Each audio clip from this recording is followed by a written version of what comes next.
Good evening and welcome to the Money Show, where we unravel the mysteries of money and help you take control of your financial future. I'm Kavita Thapliyal, and today we are diving deep into the world of personal finance because let's face it, managing money can often feel like navigating through a maze. Whether you're trying to save for a rainy day, planning for retirement, or simply looking to make your money work harder for you, we've got you covered. In today's episode, we'll be discussing some of the big financial hurdles we face: rising inflation, smart investments, debt management, and the power of budgeting. Plus, we'll have expert insights to guide you in making informed decisions no matter your financial situation. So, stay tuned as we help you build the confidence to take charge of your finances and make smarter and more informed choices. This show also covers your financial portfolio. So, all you have to do is just send across your details or your mutual fund details on our WhatsApp number, which is 865-797-4571. And we also have an email ID, which is themoneyshow@etnow.tv.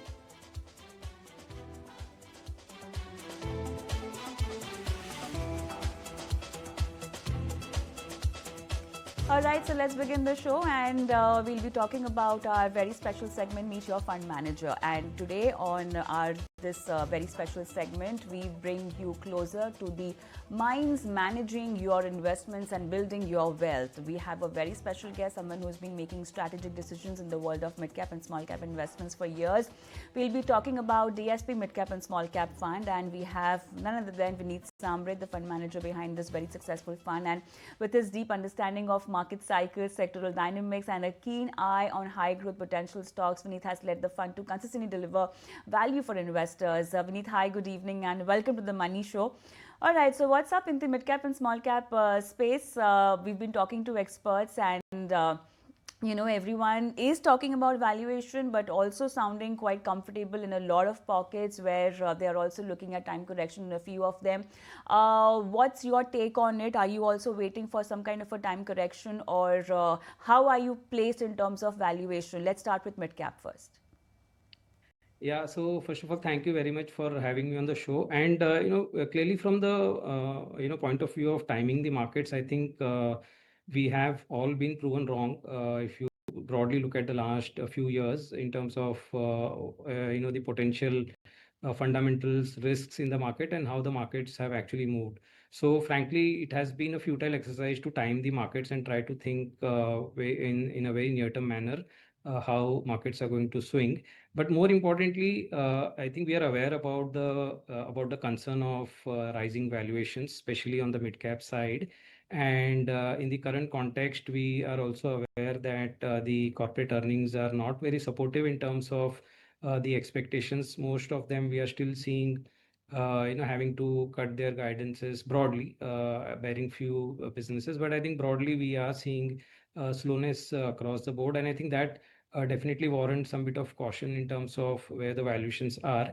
But from the especially the mid cap and the small cap viewpoint, I believe that these categories actually deserve a much longer phase of your investment time horizons, and for a simple reason that these business cycles will definitely see volatility, but one will have to look through the near term and invest with a long term perspective. While valuations could be high from the next 1 or 2 years perspective, I think beyond that is something one will have to definitely put a focus on. And we don't see from the businesses perspective, I don't think we see that companies would not grow. I think as India grows, a lot of these mid-cap companies will find avenues to increase maybe more adjacent businesses, get into expand their capacities, look at acquisitions. We've seen now a lot of the companies are actually become more acquisitive. So I think eventually companies will find ways and means to grow, and there will be risks along the way. But I think one has to clearly look from a long-term perspective.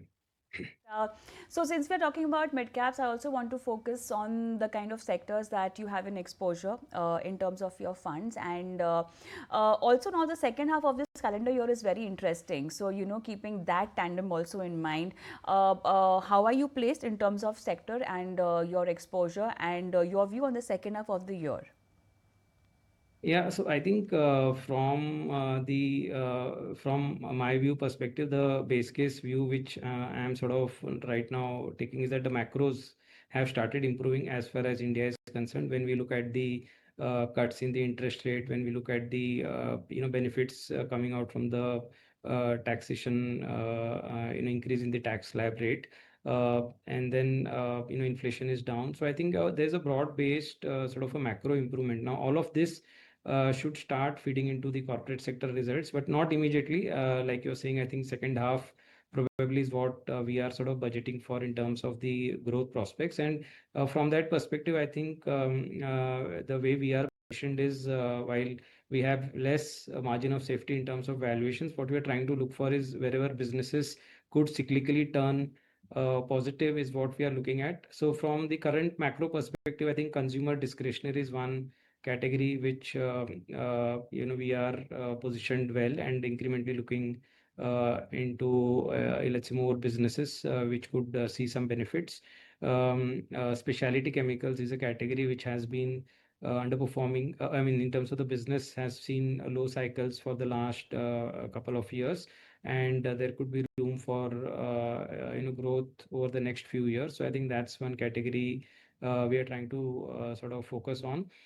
Beyond that, I would say that these are two large businesses, and then beyond that, healthcare for us remains a very stable kind of a growth category, and valuations are high, but we are positioned around businesses which are focusing on the CDMO prospects, which is the contract development and manufacturing. There we are seeing companies seeing better inquiry.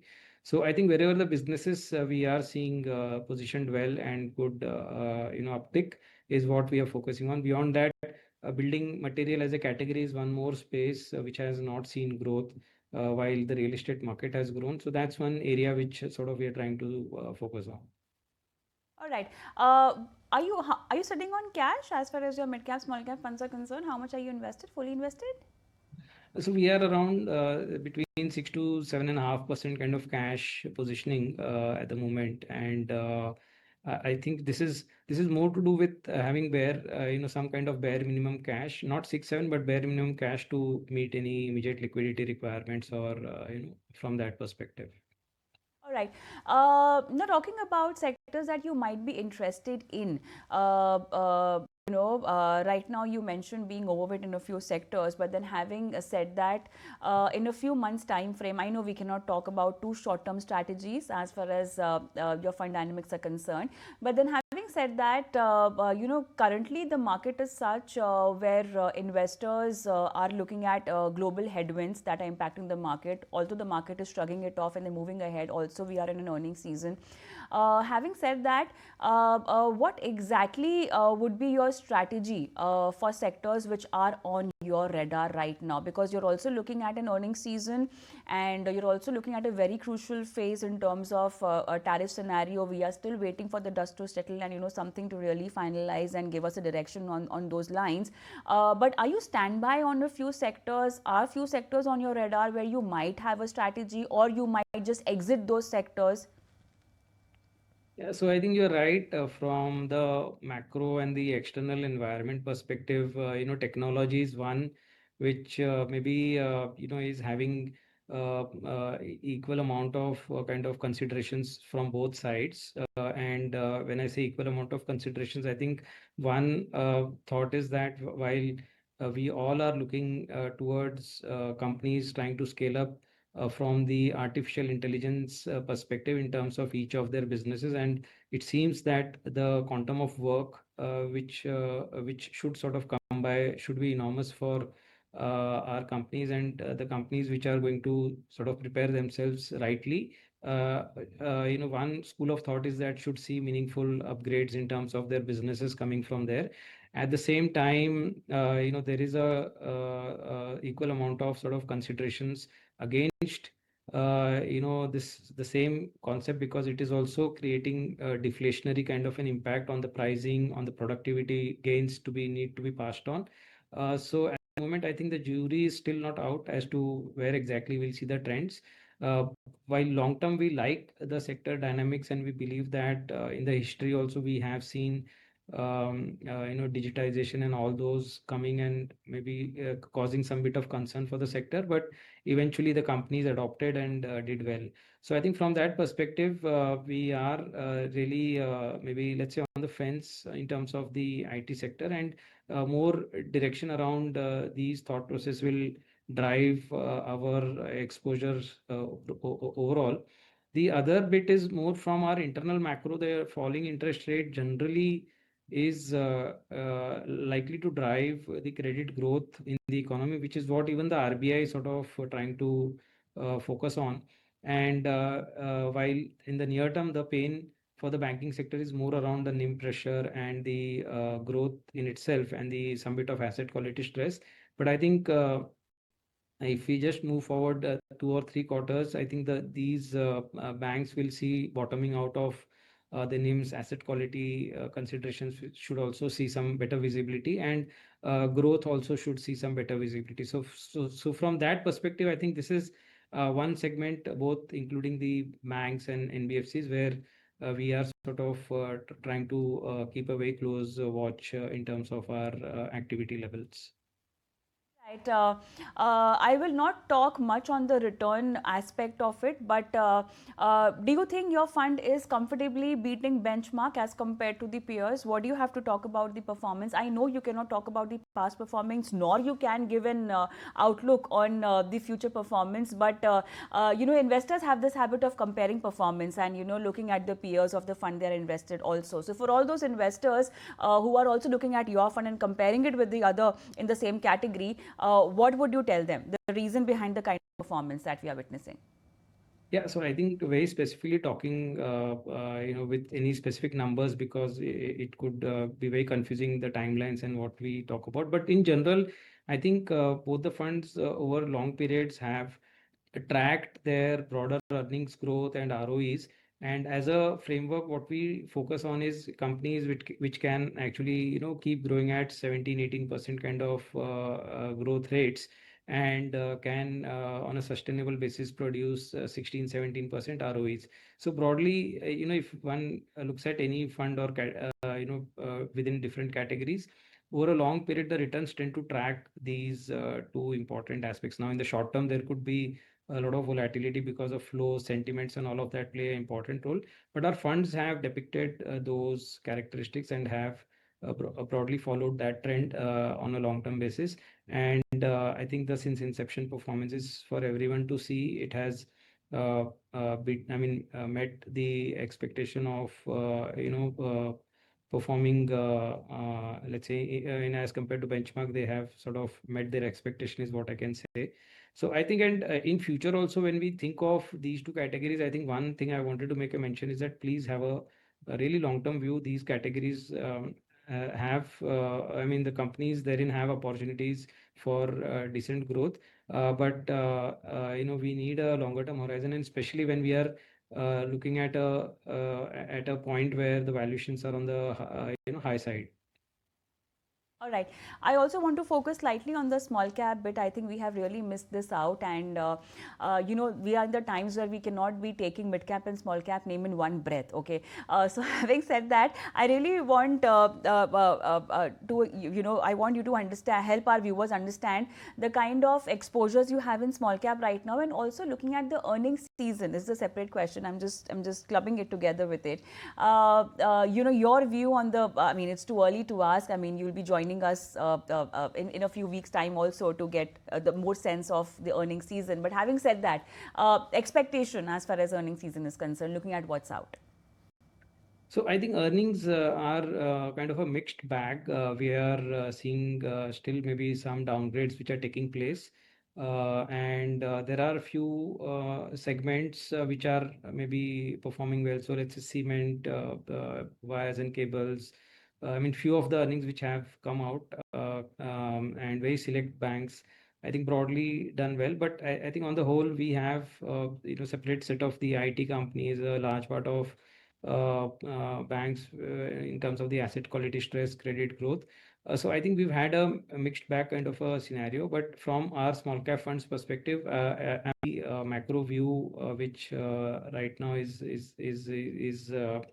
what we are taking, which is aligned to more consumption-oriented businesses, because we are seeing broad-based outlook could change both on the low income, to mid-income, rural, and eventually urban as well. But it may take time, but I think that's a category which is what we are having higher exposure towards. And within the broader, the capex spends perspective, we are still, positive around these capex happening on the energy, the power capacity, renewables, and all of those. And I think those are the areas which we have sort of decent exposure towards.